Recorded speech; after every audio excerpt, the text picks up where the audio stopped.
ভাষার ক্ষুদ্রতম একক কোনটি? ভাষার ক্ষুদ্রতম একক হচ্ছে ধ্বনি। বাংলা বর্ণমালায় মাত্রাবিহীন বর্ণের সংখ্যা কয়টি?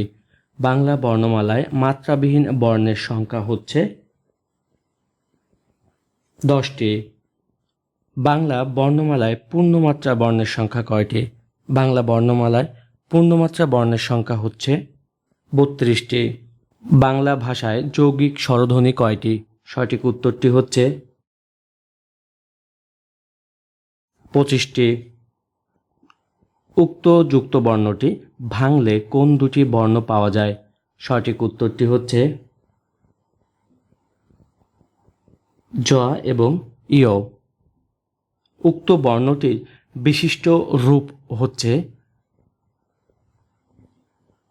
ক, মূর্ধন্য ষ এবং ম। পরাশ্রয়ী বর্ণ কয়টি? পরাশ্রয়ী বর্ণ হচ্ছে 3টি। উষ্ণ শব্দের যুক্তাক্ষরটি কোন কোন বর্ণের সমন্বয়ে গঠিত? সঠিক উত্তরটি হচ্ছে মূর্ধন্য ষ এবং মূর্ধন্য। তালব্য শ, দন্তেশ, মূর্ধন্য ষ, হ। এই চারটি বর্ণের নাম কি? এই চারটি বর্ণের নাম হচ্ছে উষ্ণবর্ণ।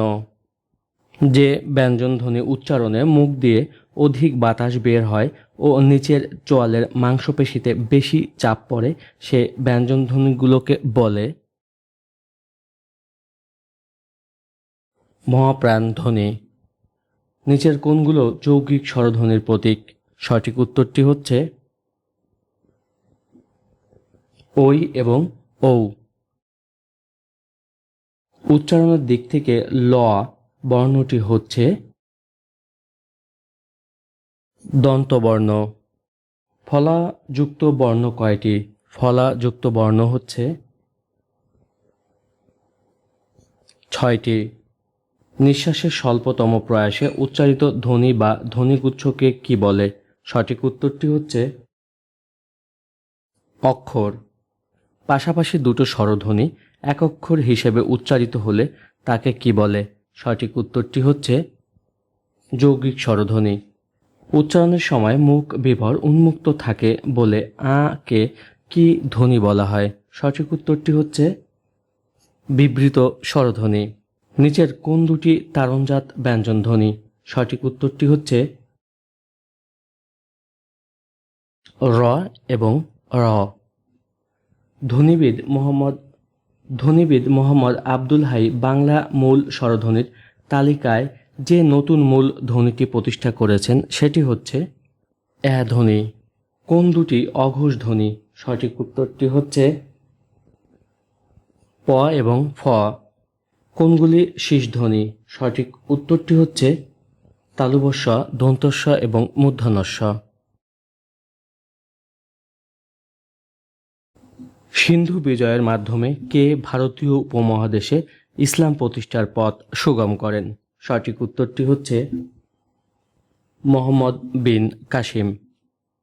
সুলতান মাহমুদ কতবার ভারতবর্ষ আক্রমণ করেন? সঠিক উত্তরটি হচ্ছে 17 বার। তরাইনের দ্বিতীয় যুদ্ধে পরাজিত হয় পৃথ্বীরাজ। ভারতবর্ষে সর্বপ্রথম মুসলিম শাসন প্রতিষ্ঠা করেন মোহাম্মদ ঘুরি। ভারতে প্রথম মুদ্রা প্রবর্তন করেন ইলতুৎমিশ। দিল্লি থেকে দেবগিরিতে রাজধানীর স্থানান্তর করেন কোন শাসক? সঠিক উত্তরটি হচ্ছে মোহাম্মদ বিন তুগলক। দিল্লি সিংহাসন আরোহণকারী প্রথম মুসলমান নারী সুলতানা রাজিয়া কার কন্যা ছিলেন? সঠিক উত্তরটি হচ্ছে ইলতুৎমিশ। কোন মুসলিম শাসকের শাসনকালকে স্বর্ণযুগ বলা হয়? সঠিক উত্তরটি হচ্ছে হুসেন শাহ। বাংলাদেশের সবচেয়ে বড় মসজিদ 60 গম্বুজ মসজিদের গম্বুজ সংখ্যা কতটি? সঠিক উত্তরটি হচ্ছে তৈমুর লং ভারত আক্রমণ করেন 1398 খ্রিস্টাব্দে। শাহ-ই বাঙ্গালা অথবা শাহী বাঙালিয়ান বাংলার কোন মুসলিম সুলতানের উপাধি ছিল? সঠিক উত্তরটি হচ্ছে ইলিয়াস শাহ। বাগেরহাটের মিঠাপুকুর কে খনন করেন? বাগেরহাটের মিঠাপুকুর খনন করেন সুলতান নুসরত শাহ। তিতুমির কোথায় বাঁশের কেল্লা নির্মাণ করেন? তিতুমির বাঁশের কেল্লা নির্মাণ করেন নারিকেলবাড়িয়ায়। ইরানের কবি হাফিজের সাথে পত্রালাপ হয়েছিল বাংলার কোন সুলতানের? সঠিক উত্তরটি হচ্ছে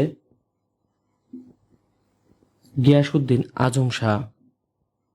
প্রাচীন বাংলার সবগুলো জনপদই একত্রে বাংলা নামে পরিচিতি লাভ করে কার আমলে? সঠিক উত্তরটি হচ্ছে শামসুদ্দিন ইলিয়াস শাহ। গৌড়ের ছোট সোনা মসজিদ নির্মাণ করেন কে? গৌড়ের ছোট সোনা মসজিদ নির্মাণ করেন আলাউদ্দিন হোসেন শাহ। গৌড়ের বড় সোনা মসজিদ নির্মাণ করেন কে? গৌড়ের বড় সোনা মসজিদ নির্মাণ করেন নুসরত শাহ। কোন আমলে বাংলার গজল ও সুফি সাহিত্য সৃষ্টি হয়? সঠিক উত্তর হচ্ছে হুসেন শাহী আমলে। কুতুব মিনার কোথায় অবস্থিত? কুতুব মিনার অবস্থিত দিল্লি, ভারত। গৌর গোবিন্দ যে অঞ্চলের রাজা ছিলেন তা হচ্ছে সিলেট।